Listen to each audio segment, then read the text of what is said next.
Ini pernah direncanakan oleh suami istri di masa lalu, dituliskan di dalam kitab yang sangat populer.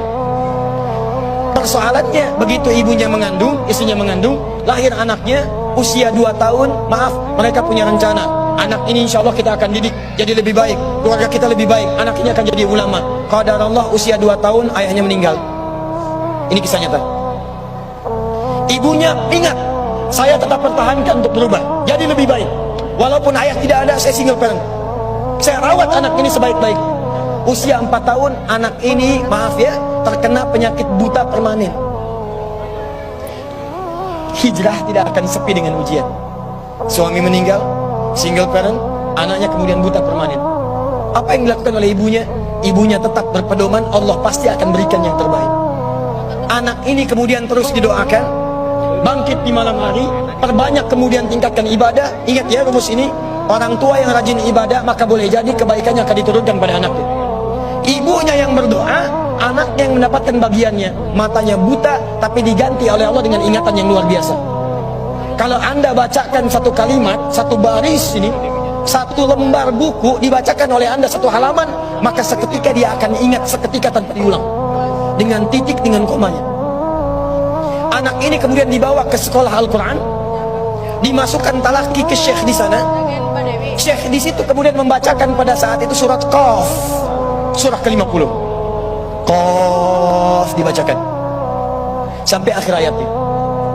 Anak ini anak yang paling kecil teman-teman, mata buta, nggak bisa ngelihat. Teman-temannya berada di atasnya usianya, ada yang 6 tahun, 7 tahun, dia 4 tahun.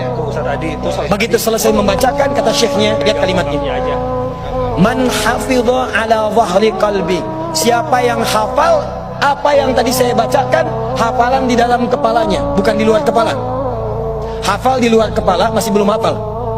Kata syekhnya, hafal di dalam kepalanya. Tiba-tiba saat semuanya diam menyimpan tangannya begini, anak yang buta tadi mengangkat tangannya mengatakan, hafidtu ala dhahri qalbi, saya sudah hafal.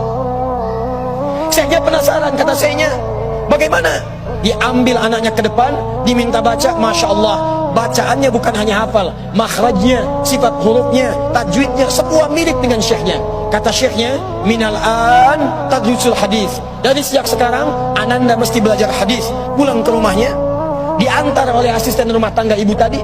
Begitu nyampe di rumahnya, wajahnya gembira, mengatakan pada ibunya, ummi, ummi, ummi, ummi, ibu, ibu, ibu, tadi saya dipuji oleh saya begini, ada kejadian begini, saya seperti ini. Kata anak ini, minal an uridul hadis, ma, sekarang saya pengen belajar hadis.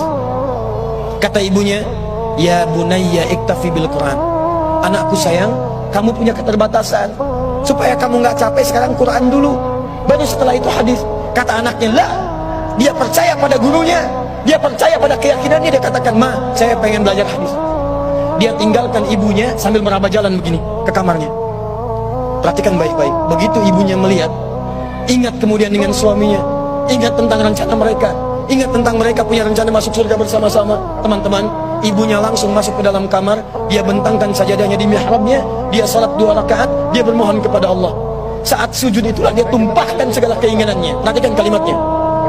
Rahasianya ada di Quran surah ke-17 ayat 110 sampai dengan 111, paling kanan sebelah atas.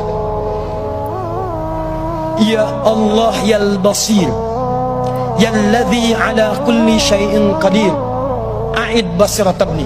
Saya mau akhiri. Ketika tumpah air matanya, dia katakan, ya Allah yang maha melihat, mohon kembalikan penglihatan anak saya. Yal basir, yalladzi ala kulli syai'in qadir, a'id basirat ibni. Begitu mengatakan kalimat itu, capek ketiduran.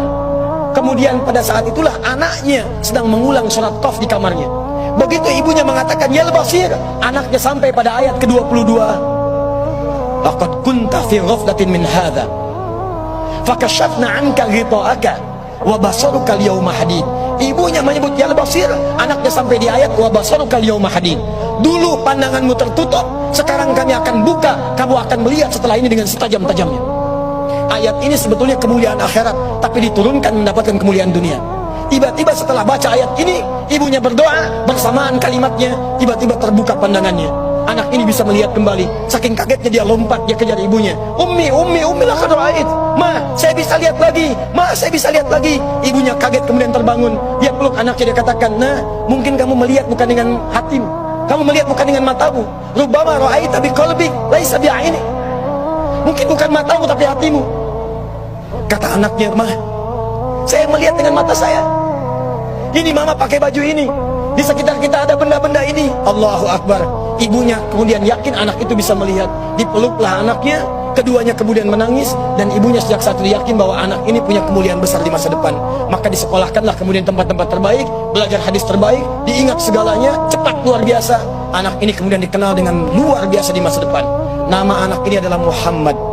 Bapaknya yang meninggal namanya Ismail, kakeknya namanya Ibrahim, kakek buyutnya Al-Mughirah, eyang buyutnya Al-Bardizbah. Tinggal di kecamatan Ju'fah, di Kabupaten Bukhara, Provinsi Khorasan, negara Uzbekistan sekarang.